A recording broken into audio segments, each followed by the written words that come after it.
حضور جب عمرے پہ جاتے ہیں تو وہاں پہ جا کے جو نماز پڑھی جاتی ہے وہ جماعت اس میں بارے میں کیا رہنمائی کرتی ہے، کس طرح پڑھنی چاہیے؟ جس ان طرح کے پیچھے پڑھی جا سکتی ہے یا نہیں پڑھنی؟ جس طرح حج میں پڑھی جا سکتی ہے. کس طرح پڑھتے ہیں سر، مجھے پتہ نہیں. عمرے کا کیوں سوال کیا، حج کا کیوں نہیں کیا؟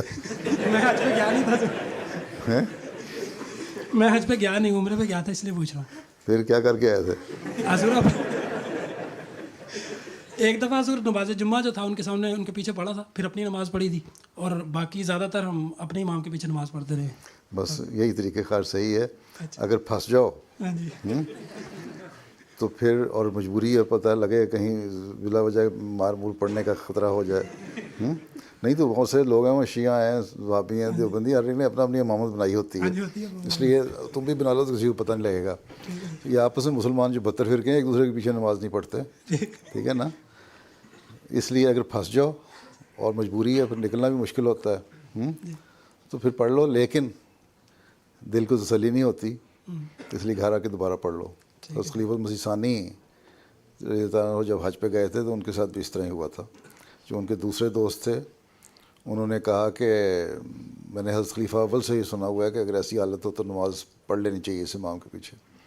کہتے ہیں میں نے کہا مجھے تسلی نہیں ہے، لیکن تم نے حضرت خلیفہ اول کا حوالہ دیا ہے، اور حضرت خلیفہ اول کا دور تھا، اس زمانہ تھا نا خلافت کا، اس لیے میں پڑھ لیتا ہوں. خیر کہتے میں نے پڑھ لی، اور گھر آ کے پھر مجھے تسلی نہیں تھی، گھر آ کے دوبارہ پڑھی نماز.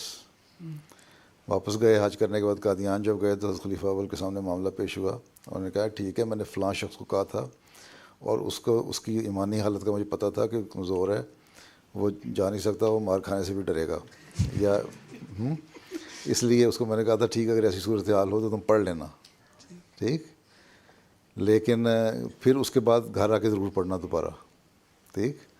جو امام تمہیں کافر کہتا ہے، تمہیں واجب القتل کہتا ہے، اس کے پیچھے تم نماز کس طرح پڑھو گے؟ ہم تو نہیں ان کو کہتے واجب القتل یہ کافر، وہ ہمیں کہتے ہیں، ٹھیک ہے نا. حضرت مسیح علیہ السلام نے اس وقت اسی بات پہ چھوڑا. پہلے تو حضرت مسیح علیہ السلام نے ان کے پیچھے نمازیں پڑھنے سے منع نہیں فرمایا تھا. جب یہ بہت بڑھ گئے، کافر کہنے لگے، واجب القتل کہنے لگے، مسجدوں سے دھکے دے کے احمدیوں کو باہر نکال دیا، مار پیٹ کے نکال دیا، پھر حضرت مسیح علیہ السلام نے فرمایا کہ اب حد انتہا ہو گئی ہے، انف از انف، اب ان کے پیچھے نماز پڑھنی نہیں ہے ہم نے احمدیوں نے، کیونکہ مجھے اللہ تعالیٰ نے امام بنایا ہے، ان لوگوں کو بندوں نے امام بنایا ہے. تو جو اللہ تعالیٰ کے امام بنائے ہوئے امام کے پیچھے نماز نہیں پڑھنا چاہتا اور اس کو کافر کہتا ہے، تو پھر ہم بندوں کے بنائے ہوئے امام کے پیچھے کیوں نماز پڑھیں؟ یہ ہے اس کے پیچھے ساری کہانی، فلسفی. باقی اگر اس طرح ہو جائے تو وہاں پڑھ لو، گھر آ کے دوبارہ پڑھ لو. لیکن عموماً میں نے احمدیوں سے پوچھا ہے جو حج پہ بھی جاتے ہیں یا عمرے پہ بھی جاتے ہیں، تم نے ایک سوال میں یہ بتا دیا کہ تم نے عمرہ کر لیا، بڑی ہوشیاری سے، تو زیادہ پڑھ لو.